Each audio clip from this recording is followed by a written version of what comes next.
बिस्मिल्लाहिर्रहमानिर्रहीम। Dear students, आज हम पढ़ेंगे 9th क्लास चैप्टर नंबर 2 का बहुत ही इंपॉर्टेंट क्वेश्चन एक्सरसाइज का question number 3, constructed response question.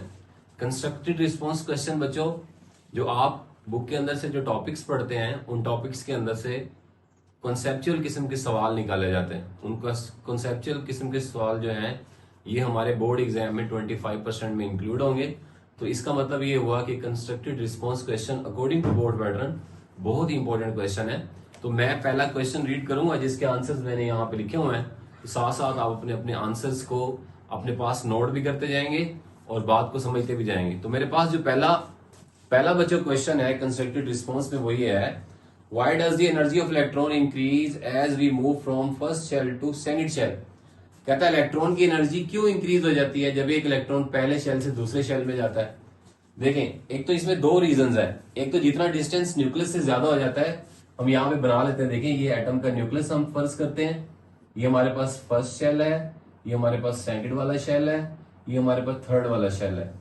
अब जो न्यूक्लियस के करीब तरीन होगा उसकी एनर्जी कम होगी, जो न्यूक्लियस से दूर होता जाएगा उसकी एनर्जी ज्यादा होती जाएगी। एक तो इलेक्ट्रॉन्स की एनर्जी बच्चों उस वक्त बढ़ जाती है जब उनका डिस्टेंस न्यूक्लियस से बढ़ जाता है। दूसरा, जो शेल्स हमारे पास होते हैं ना, हमने पढ़ा है कि इनकी सब शेल्स भी होते हैं। जब शेल का जो बच्चों सब शेल होता है ना, जितने शेल्स के नंबर ऑफ सब शेल ज्यादा होंगे उसकी एनर्जी भी उतनी ज्यादा होगी। यानी कि जो एनर्जी है इंक्रीज करती है इलेक्ट्रॉन की, वो दो चीजों पर डिपेंड करती है।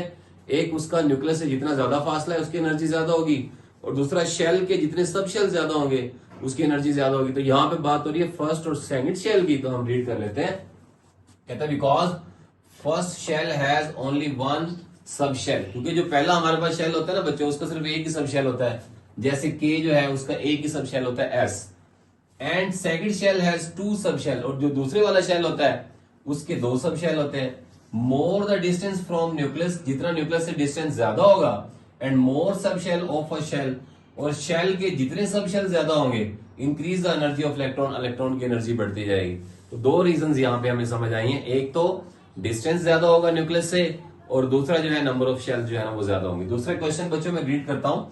वो कह रहा है जी, why is it needed to lower the pressure of gas inside the discharge tube. Discharge tube के अंदर जो गैस होती है उसका प्रेशर लो करने की जरूरत क्या होती है। देखिए, मैं यहाँ पे एक ट्यूब बनाने जा रहा हूं। ये हमारे पास हम फर्ज करते हैं एक डिस्चार्ज ट्यूब है।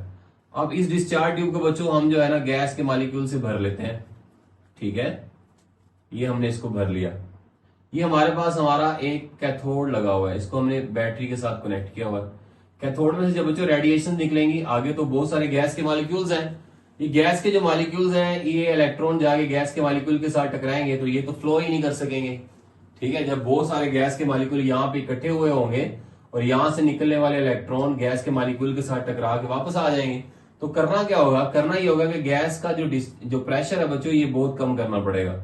बहुत ही कम मॉलिक्यूल्स यहाँ पे होंगे ताकि इन इलेक्ट्रॉन्स को यहां से गुजरने के लिए रास्ता मिले, स्पेस मिले।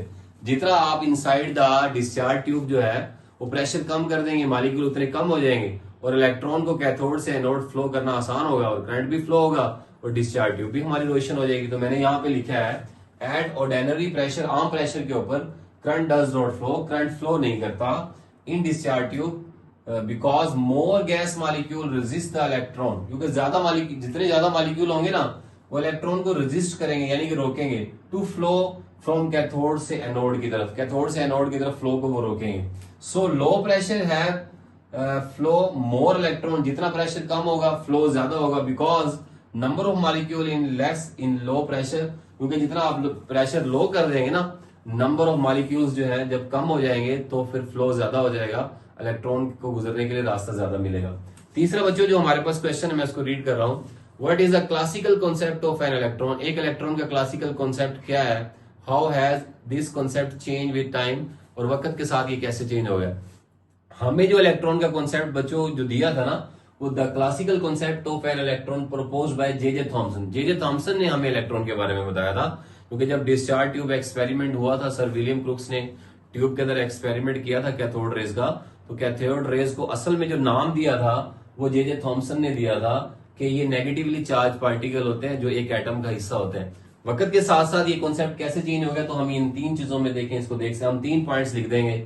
के चेन कॉन्सेप्ट विद टाइम। पहला है वेव पार्टिकल ड्यूअलिटी, यानी कि जो हमारे पास बच्चों इलेक्ट्रॉन होता है ना, वो दो किस्म की नेचर रखता है। एक उसकी वेव नेचर भी होती है, यानी कि उसकी शक्ल में, रेडिएशंस की शक्ल में, और दूसरा ये पार्टिकल्स की शक्ल में भी पाया जाता है, यानी कि ये एक पार्टिकल भी होता है। दूसरा है ये क्वांटम मैकेनिज्म्स। क्वांटम मैकेनिज्म्स क्या होते हैं? इसमें हमारे पास ना एक साइंटिस्ट था, हेजनबर्ग अनसर्टेनिटी, उसने एक प्रिंसिपल पेश किया था। हेजनबर्ग अनसर्टेनिटी कहता था कि असूल ये है कि एक टाइम के अंदर आप इलेक्ट्रॉन की या तो पोजीशन चेक कर सकते हैं कि इलेक्ट्रॉन इस टाइम कहाँ है, कौन से शेल में, के शेल में, एल शेल में या एम शेल में, या आप जो है उसका मोमेंटम चेक कर सकते हैं कि वो आप कितनी स्पीड के साथ गर्दिश कर रहा है। दोनों एक ही टाइम के अंदर आप दोनों चीजें चेक नहीं कर सकते कि वो इस टाइम किस जगह पे है और उसका मोमेंटम क्या है। एक टाइम में हम एक ही चीज जो है ना इलेक्ट्रॉन की मालूम कर सकते हैं, या उसकी स्पीड चेक कर सकते हैं या उसकी पोजीशन चेक कर सकते हैं। ये हमें क्वांटम मैकेनिज्म्स के अंदर पता चलता है। तीसरा बच्चों उसका कॉन्सेप्ट कैसे चेंज हुआ?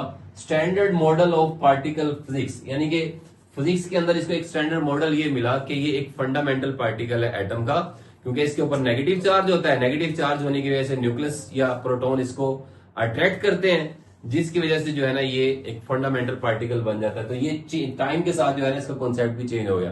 चौथा जो बच्चों हमारे पास क्वेश्चन है वो ये है, why the nuclei of the radioactive elements are unstable, यानी कि रेडियो एक्टिव एलिमेंट्स का जो न्यूक्लियस होता है ये अनस्टेबल क्यों होता है। एक चीज हमें यहाँ पे समझनी पड़ेगी जो जरूरी है कि हमारे पास जो रेडियो एक्टिव एलिमेंट्स होते हैं ना बच्चों, उनकी रेडिएशंस क्यों निकलती हैं। जब भी किसी एटम के न्यूक्लियस में न्यूट्रॉन ज्यादा होंगे और प्रोटॉन कम होंगे, वो एलिमेंट रेडियो एक्टिव एलिमेंट बन जाएगा, बेशक उसका एटॉमिक नंबर 82 से कम ही क्यों ना हो। जैसे अभी हमने लास्ट लेक्चर में ट्रीटियम के बारे में पढ़ा था।